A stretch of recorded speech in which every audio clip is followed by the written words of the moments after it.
washing the dishes. That's exactly what my daughter-in-law said to me over the phone. I simply replied, enjoy.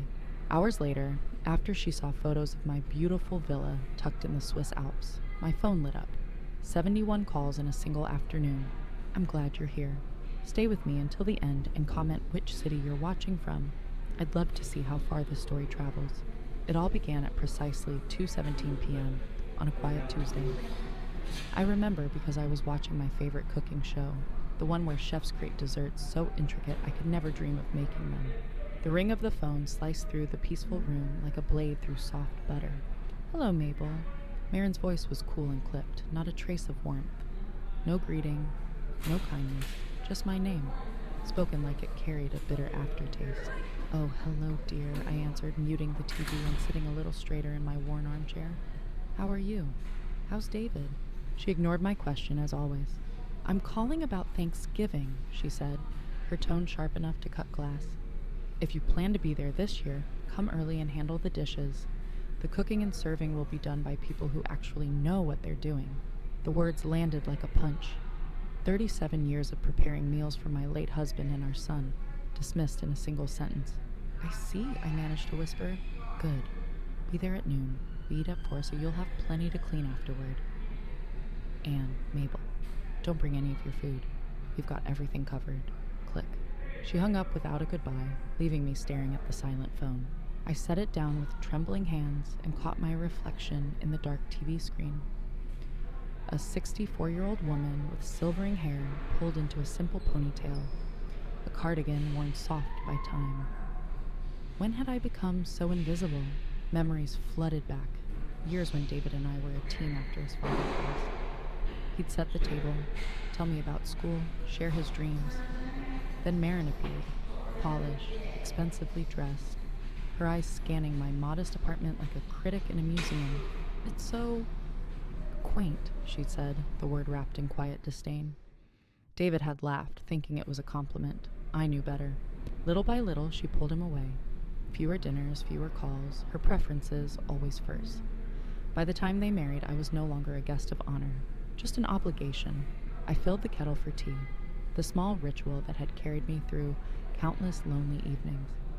In the reflection of the kitchen window, I saw my own rounded shoulders, as if I'd been trying to shrink from the world, but that Tuesday would change everything. The walls of my little apartment were nearly bare, save for a few photographs of David as a boy, pictures Marin had never once asked to see. I'd lived here for 8 years, ever since I could no longer afford the house where David grew up. The rent was manageable on my small pension, and I kept telling myself it was cozy, not cramped. But as I thought of Marin's spotless home with its gleaming stone countertops and professional kitchen, the weight of my reduced circumstances pressed down harder than ever. The kettle's sharp whistle jolted me back. I poured the hot water over a simple store-brand tea bag. The good kind had become a luxury, and in that quiet moment, I made a decision that surprised even me. I picked up the phone and called David. Mom? He sounded startled. I rarely called directly. Marin liked to keep control of our conversations. Hello, sweetheart, I said, my voice steadier than I felt. I just wanted you to know I won't be coming to Thanksgiving this year. A pause stretched across the line. What? Why not? I think it's better if you celebrate with Marin's family. No need to complicate things. Mom, don't be ridiculous. Of course you're coming. Marin just called you, didn't she? The way he said it told me everything. He'd heard every word of her call, how she'd reduced his own mother to a kitchen hand. Yes, she did, I answered evenly. And I've decided I have other plans.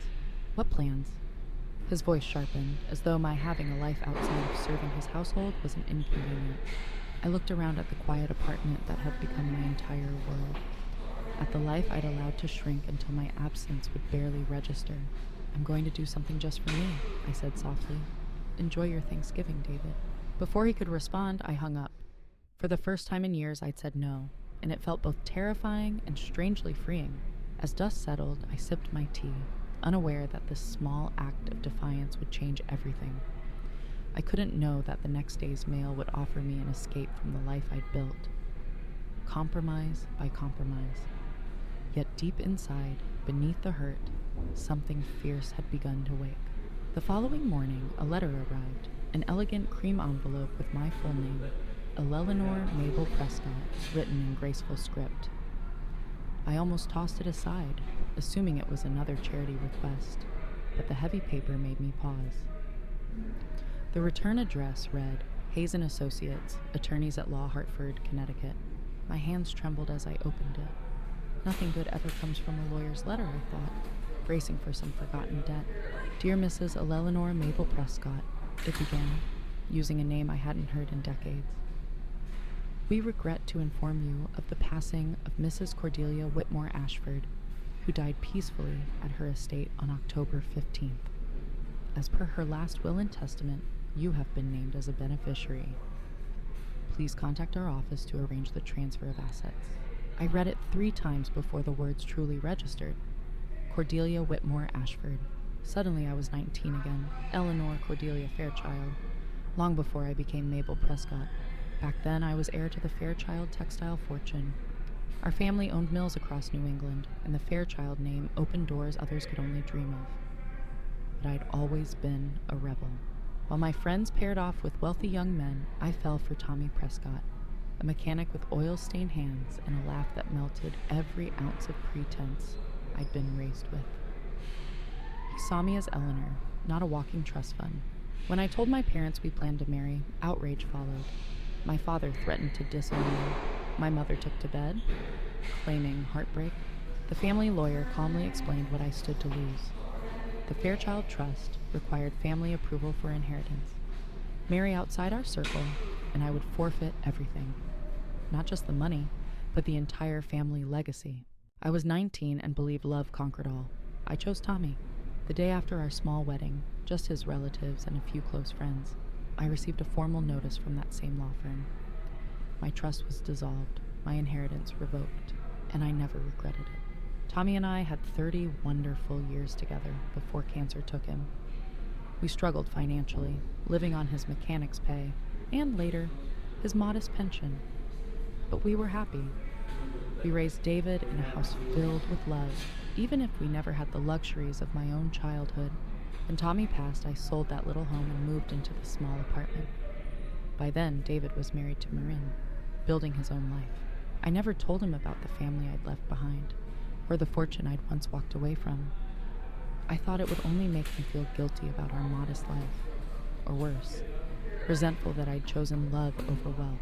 But as I sat in my tiny kitchen, holding the elegant letter that had just arrived, I wondered if keeping that secret had been a mistake.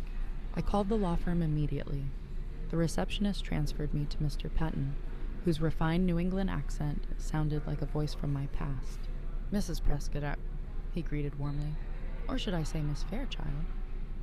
Cordelia spoke of you often. She did? My voice barely rose above a whisper. Oh yes, she admired you greatly. When she learned you had married for love and stepped away from your family's fortune, she said you were the bravest woman she'd ever known. She never married herself, always said no man was worth giving up her independence for.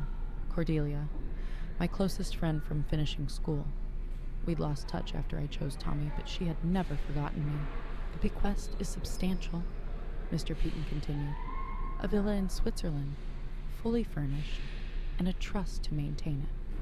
Cordelia wanted someone who once sacrificed everything for love to enjoy her later years in comfort. The room tilted around me. I can't believe this, I managed. It's very real, he assured me. The villa has been kept in pristine condition waiting for you. When would you like to see it? 20 minutes later, I hung up with detailed instructions for a property I now owned in a country I'd never visited. The photos he emailed to my ancient laptop took my breath away. Stone walls draped in ivy, windows opening to sweeping gardens, elegant rooms filled with antiques and art. For the first time since Tommy's death, I felt something other than quiet resignation. I felt possibility, and with it, a twinge of fear. What did I know about life in Switzerland? About managing an estate? My phone rang, snapping me from my thoughts.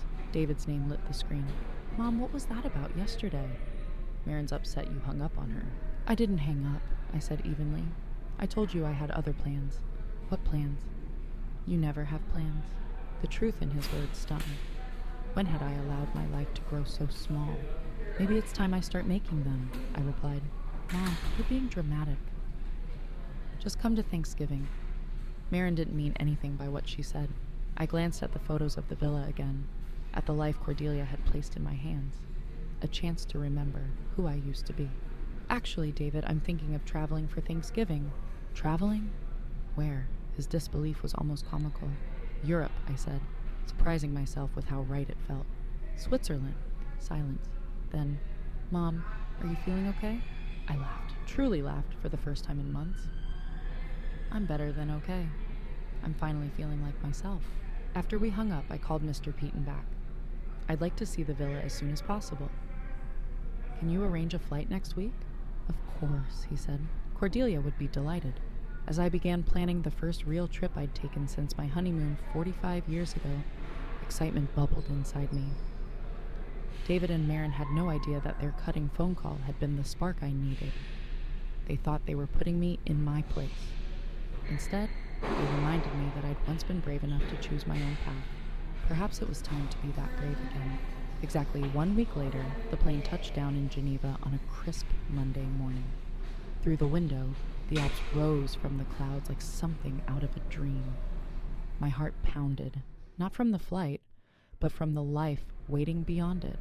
A driver stood at arrivals holding a sign with my name, my real name, Eleanor Fairchild, written in careful script. Welcome to Switzerland, Madame Fairchild, he said in flawless English with a lilting Swiss accent, lifting my single worn suitcase as if it were priceless. Mrs. Ashford spoke of you often. She was eager for this day to come. The car wound through the Swiss countryside, hills rolling like green silk. Klaus glanced at me in the rearview mirror. Mrs. Ashford spent her last years quietly here, he said, gardening, reading, writing letters all over the world.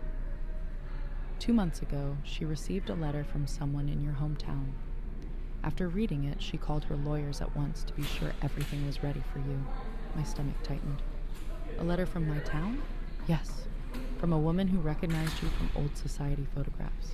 She saw you at the market and wrote to Mrs. Ashford, saying your circumstances seemed difficult.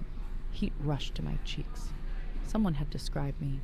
Poor Mabel Prescott, living in a tiny apartment, shopping with coupons, wearing clothes older than some of my neighbors. Klaus seemed to read my thoughts. She wasn't pitying you, he said gently. She was furious. She believed it was wrong for someone who sacrificed so much for love to struggle in later years. We turned through wrought iron gates, and my breath caught. The villa rose before us like a dream. 3 stories of honey-colored stone wrapped in ivy, tall windows flashing in the sun. Roses bloomed in sweeping gardens that stretched to the glittering blue of Lake Geneva. My God, I whispered. Beautiful, Klaus said with a smile. Mrs. Ashford always said it was waiting for the right person to love it. He parked at the grand front steps, where a woman in a crisp gray dress stood waiting. Madame Fairchild, she said with a graceful curtsy. Welcome home. The word home echoed through me as she led me inside. The interior stole my breath. High ceilings crowned with ornate molding, walls draped in silk, antique furniture worthy of museums. We passed a library, lined floor to ceiling with books, a music room with a gleaming grand piano, a dining hall fit for 20. Mrs. Ashford left clear instructions that nothing be changed. The housekeeper, Mrs. Hoffman, explained as we climbed a sweeping staircase. She said you would know what to do. She opened the master suite, a vast bedroom with French doors opening to a balcony over the lake. The bed was a carved 4-poster dressed in linens finer than anything I owned, but it was the writing desk by the window that made me gasp. On its polished surface rested a framed photograph I hadn't seen in 45 years, Cordelia and me at finishing school, arms around each other, laughing. Beside it lay a sealed envelope with my name. She left this for you, Mrs. Hoffman said softly, and withdrew. I sat at the desk, hands trembling, and opened Cordelia's final letter. My dearest Eleanor, if you are reading this, you have finally come home to yourself. Tears blurred the words. I never forgot the girl who chose love over money. You were the bravest of us all, even when life failed to reward that courage. I followed your story, your happy marriage, your son, your loss. I knew when you sold your house, when you moved to that tiny apartment. I knew how your daughter-in-law treated you, and it broke my heart. You gave up a fortune for love and raised a son who does not understand the value of either. That is his failing, not yours. This villa has waited for you. I kept it perfect so you could remember who you truly are. Not Mabel the afterthought, but Eleanor Fairchild, the woman brave enough to choose her own path. The trust fund will give you $15,000 a month for life. Mrs. Hoffman will guide the household. Klaus will drive you anywhere. All you must do is live, truly live, for the first time in decades. You are 64, my dear friend. You have at least 20 good years ahead. Do not waste them making yourself small to comfort others. Be magnificent instead. All my love, Cordelia. P.S. I've left you my beloved camera collection.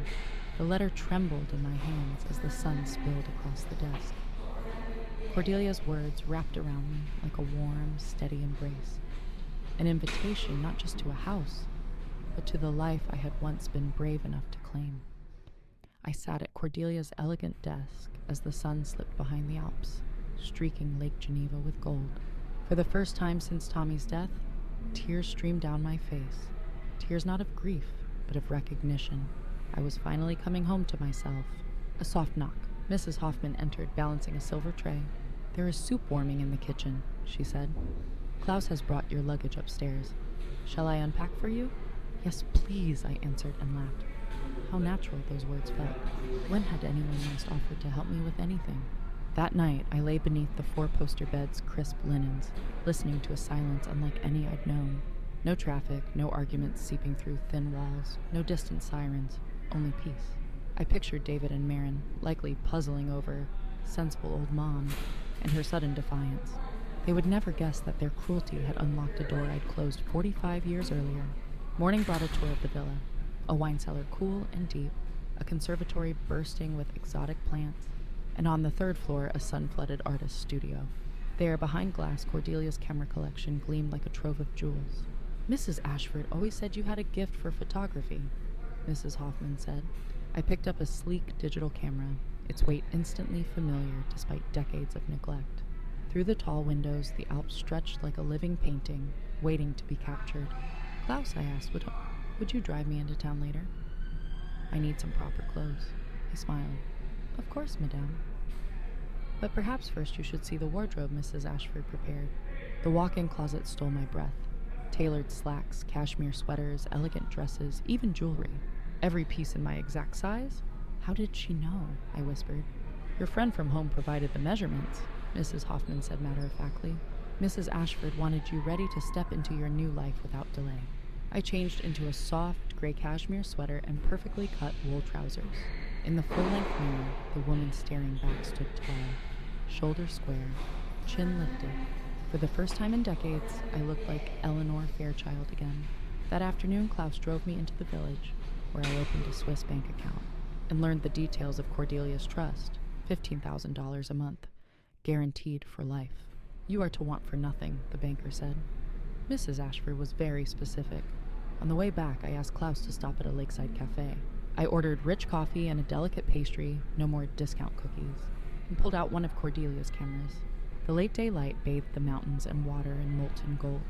Click after click, I felt my old eye for composition awaken, my heart quicken with each frame. That evening I reviewed the images, sharp, balanced, alive. The talent had never left me. It had only been waiting. At the writing desk, I logged into the Facebook account David once set up for me.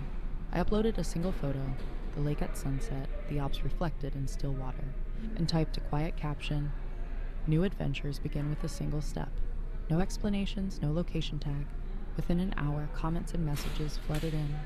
Old friends, distant relatives, even David's acquaintances.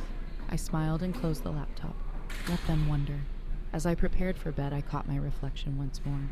This woman wasn't simply dressed in cashmere or surrounded by beauty. She radiated something deeper, certainty, self-worth, a quiet magnificence. Tomorrow I would explore more, capture more photographs, begin shaping the villa into my own vision. Tonight, I was simply grateful. Grateful for a friend who never forgot me, and for a life that, at last, felt entirely and unmistakably mine. Grateful for a second chance I'd never dared imagine, and for the courage to claim it. I found myself becoming someone I hadn't been in 45 years. Each morning I woke beneath the soft canopy of the four-poster bed, Lake Geneva glittering outside my windows.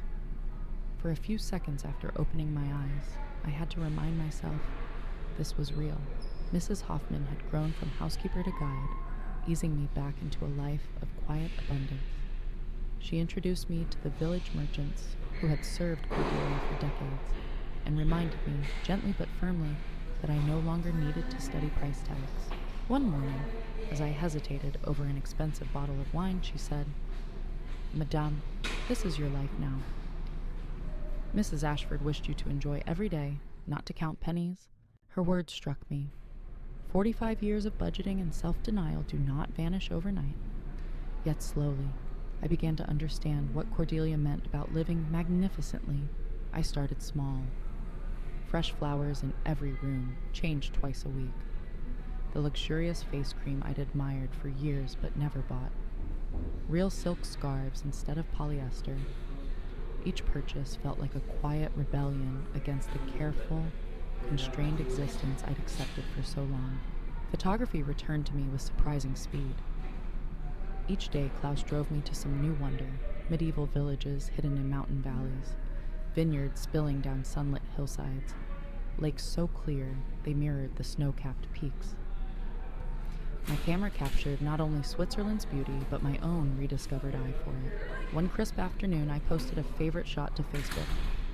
Frost-tipped grapevines with the Alps rising behind them. No caption beyond the image itself. The comments poured in within minutes. "Mabel, this is breathtaking. Where is this? Are you traveling? When did you become such a photographer?" One comment lingered. "This looks like Switzerland. How can you afford to travel there?" I knew it was curiosity, not cruelty, yet it stung. Back home, I was still the frugal widow in a tiny apartment, clipping coupons and wearing the same coat winter after winter. They had no idea Eleanor Fairchild had awakened. That evening, Mrs. Hoffman tapped softly at my door. "Klaus mentioned you seemed troubled. Is something wrong?" "I was just thinking about home," I admitted, "about how people see me there." She nodded, thoughtful. "Mrs. Ashford struggled with this when she inherited her own fortune. She said it is difficult to step into a larger life when those around you expect you to stay small. She decided their expectations were not her responsibility. To shrink yourself for others, she believed, is a form of self-betrayal." Her words echoed long after she left. Self-betrayal. Was that what I'd been doing all these years? Shrinking to keep others comfortable? By morning, I'd made a decision. I called a local photographer, a young woman named Amelie, known for luminous portraits. "I'd like professional photographs," I told her. "No occasion, just because." She arrived the next afternoon, all artistic energy and gentle confidence. "You have wonderful bone structure," she said, adjusting the light. "And your eyes? They tell stories." For 2 hours, we moved through the villa. Formal poses in my elegant new clothes, candid moments of me reading in the library, tending the garden, standing on the balcony as the lake shimmered below. With each click of the shutter, I felt more like the woman I was meant to be. When Amelie returned a few days later with the finished images, I gasped.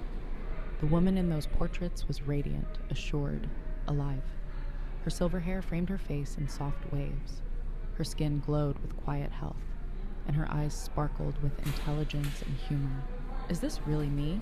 I asked, staring at the portrait where I was caught mid-laugh, the cream-colored cashmere sweater warming the tones of my eyes. "This is you as you truly are," Amelie said. "Most people spend their lives hiding from the camera. You came alive for it."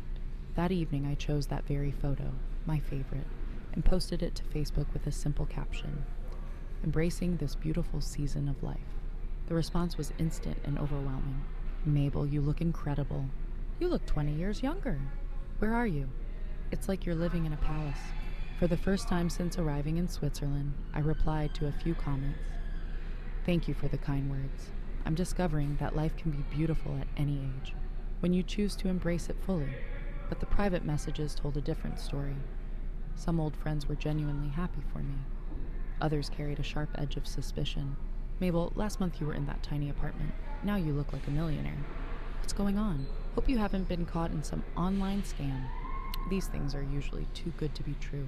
I felt the old instinct to explain, to apologize, to shrink so no one else felt uncomfortable. Then Mrs. Hoffman's words echoed in my mind. To make yourself small for others is a kind of self-betrayal. I closed the laptop and stepped onto the balcony. The sky blazed pink and gold over Lake Geneva. Church bells chimed the hour, a sound as comforting as a lullaby.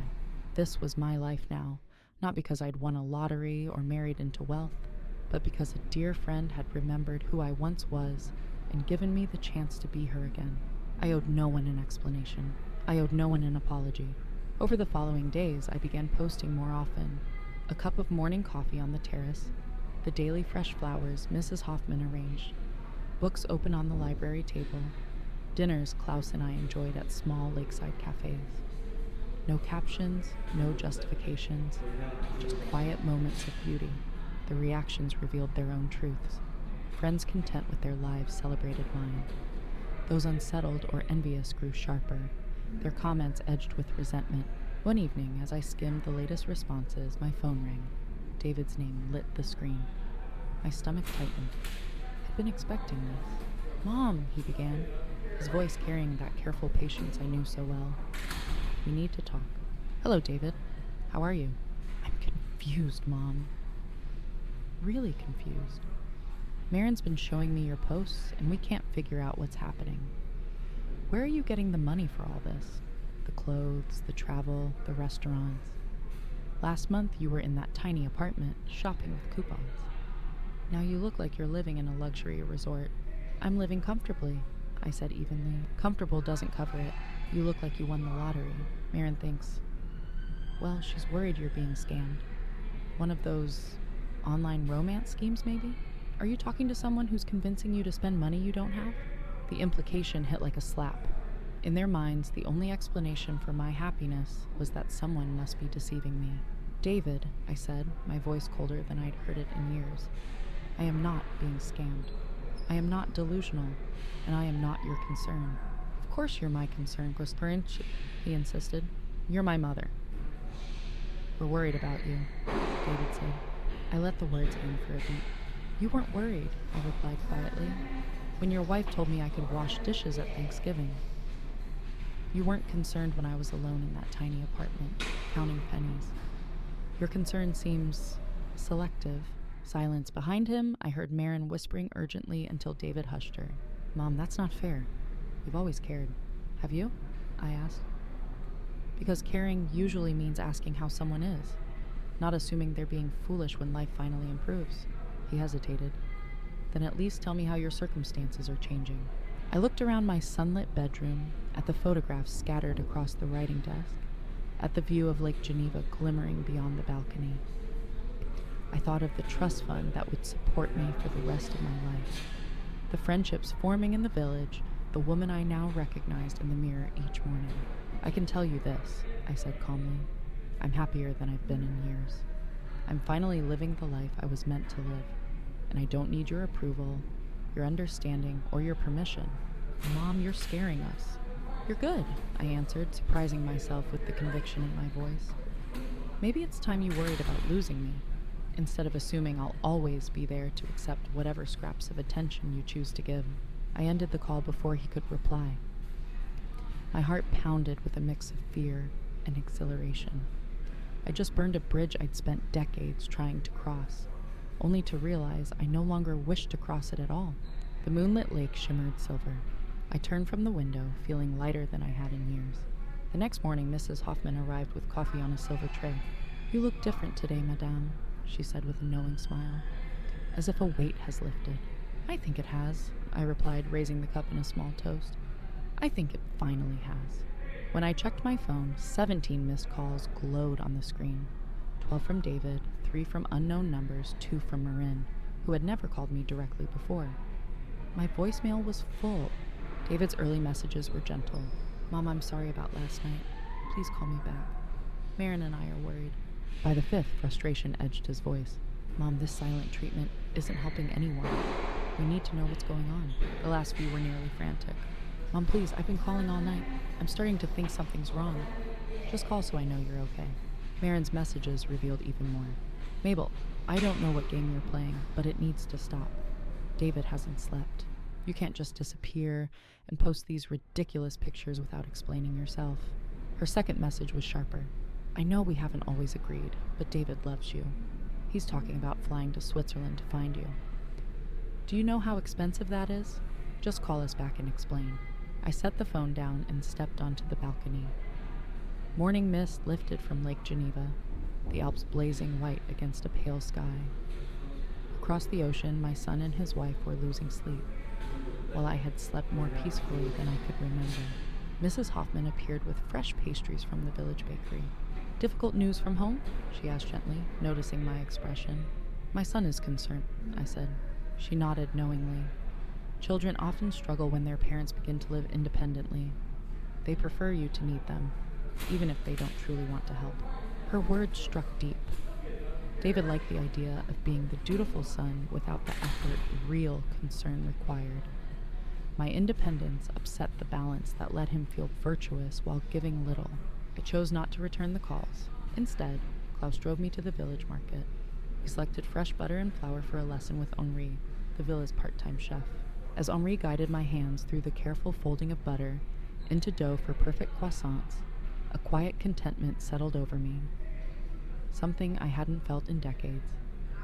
My hands worked the delicate pastry while my mind focused on the technique, the quiet precision of folding butter into dough, creating something beautiful from the simplest ingredients. Magnifique, Henri exclaimed as the croissants came out of the oven, golden and perfectly flaky. You have a natural talent, madame. I photographed them on the marble counter.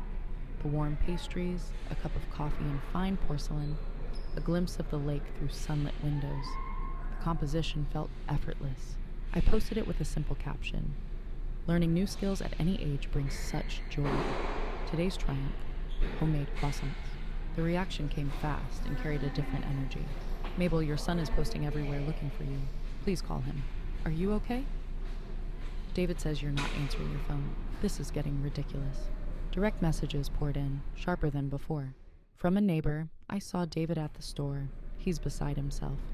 How did you go from barely making rent to living like this? From an old coworker, I don't mean to pry, but this sudden change. Are you in trouble? From a friend's wife, David is devastated. Is this worth destroying your relationship with your only child? That last one made me set the phone down, my hands trembling. Destroying my relationship with my only child, as if I'd been the one who neglected and dismissed that bond for years. The phone rang again, a number I didn't recognize. Hello? Mrs. Prescott, this is Officer Martinez with the local police department. Your son filed a welfare check. He's concerned you might be missing or in danger. My heart lurched. I'm not missing, officer. I'm traveling. I understand, ma'am. But your son says you're not returning calls, and your recent social media activity suggests you might be in a vulnerable state. He fears someone is taking advantage of you. Humiliation burned in my chest. My own son had called the police because I was living too well for his comfort. Officer, I said, keeping my voice steady, I'm a 64-year-old woman of sound mind. I am traveling by choice. I am not in danger, and no one is taking advantage of me. My son's concerns, while perhaps well-intentioned, are unfounded. Would you be willing to call him to put his mind at ease? I glanced around the kitchen, at the croissants I'd made with my own hands, at the life I'd begun to build in just a few weeks. Then I pictured David, sitting in his immaculate house, so unsettled by my happiness that he'd involved the police. I'll consider it, I said. Thank you for checking on me. After the call, I sat in silence until Mrs. Hoffman appeared. Bad news, she asked gently. My son called the police because I haven't returned his calls. She raised an eyebrow. Ah, the adult-child panic. Mrs. Ashford faced something similar when she inherited her fortune. Her nephew even tried to have her declared incompetent because she started traveling and buying art. What did she do? She invited him to visit. Let him see she was perfectly capable. Sometimes the only way to end the speculation is to show them the truth. That evening, I finally returned David's call. He answered on the first ring. Mom, thank God. Where are you? Are you okay? We've been frantic. I'm fine, David. I'm in Switzerland. Switzerland? How did you get to Switzerland? Mom, the police called me today. I filed a welfare check because you weren't answering. We thought ... You You called the police because I didn't answer for one day? It wasn't just one day. And your Facebook posts. These places cost thousands a night. Where's the money coming from? I inherited it. Silence stretched so long I thought the line had gone dead. You inherited it? He finally said. From who? You don't have any family left. From an old friend. Someone I knew before I married your father. What old friend? You've never mentioned anyone like that. Behind him I heard Marin's sharp voice, rising with questions I couldn't make out. David, I said, my tone firm and final. I don't owe you a detailed explanation of my finances. Mom, this is crazy. No, I said quietly. This is my life. Last month you were worried about paying your electric bill, David said, his voice tight. Now you're living like a millionaire. Do you hear how that sounds? It sounds, I replied evenly, like my circumstances have improved.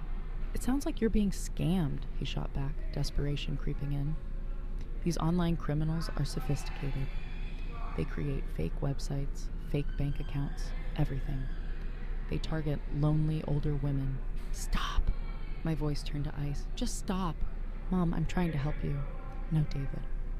You're trying to convince yourself that I'm too naive to manage my own life.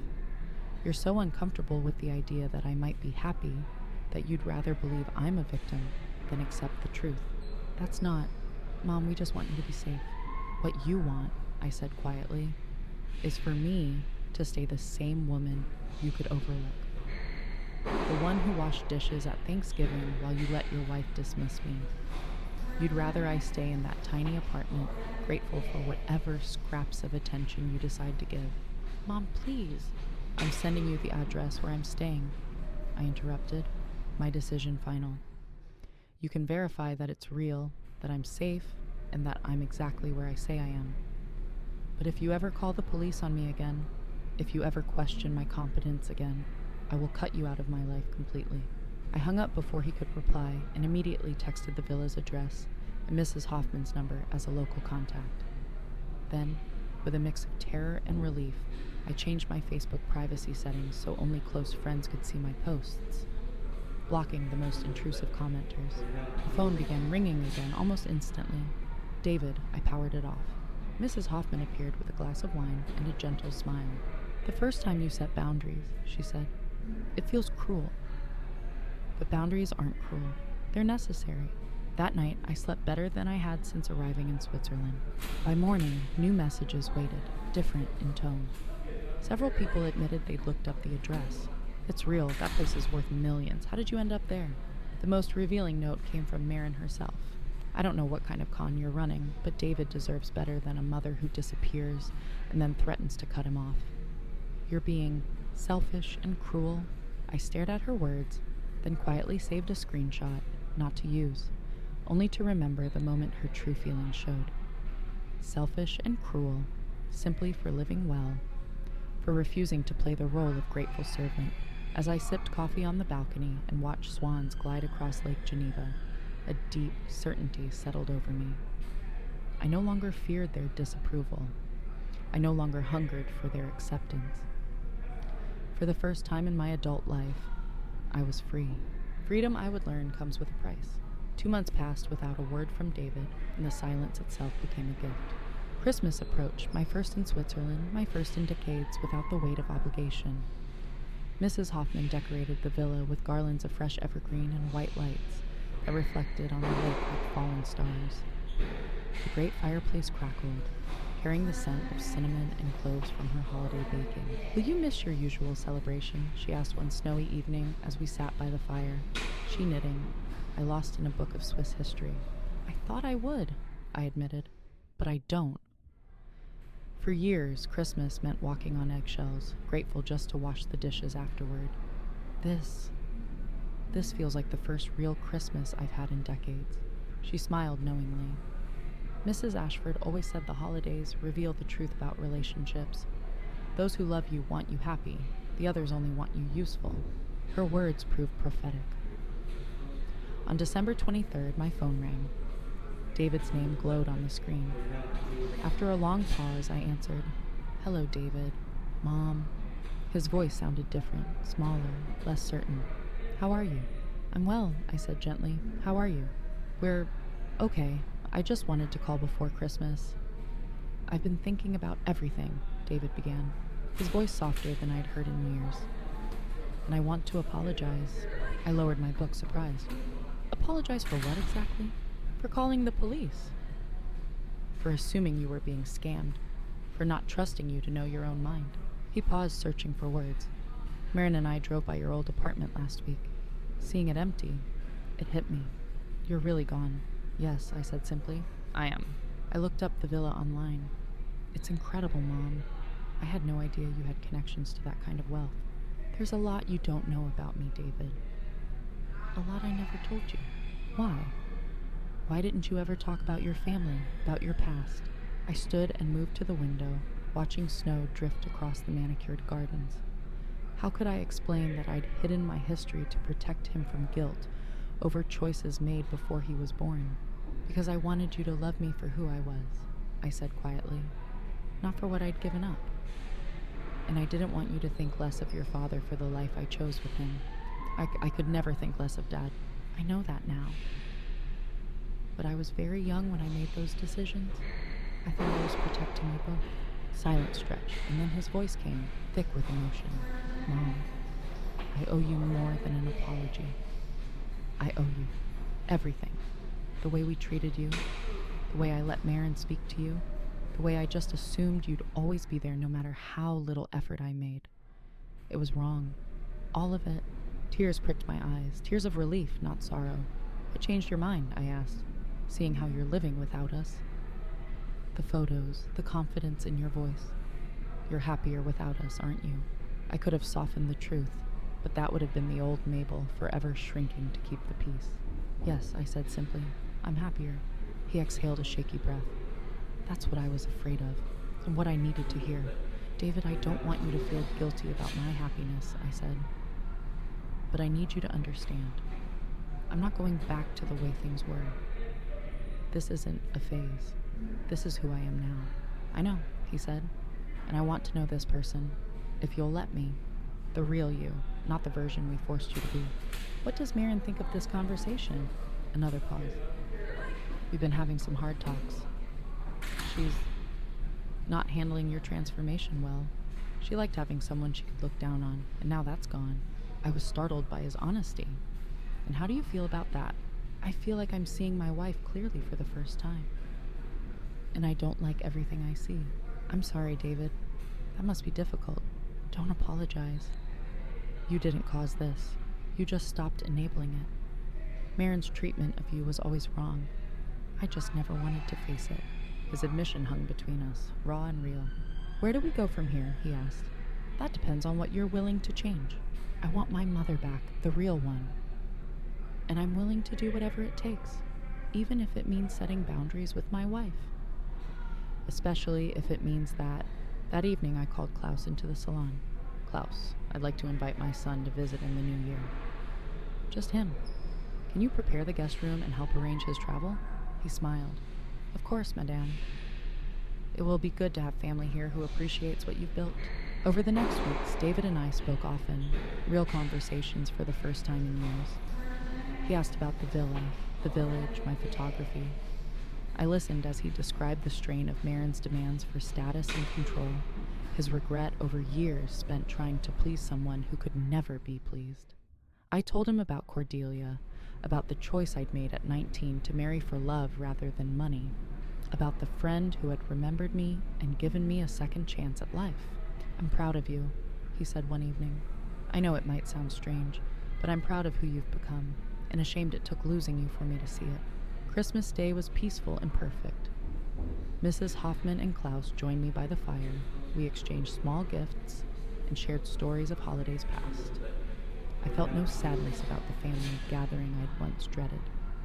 Instead, I felt profound gratitude for the friends who had become family, and for the son who was finally ready to know his mother as she truly was.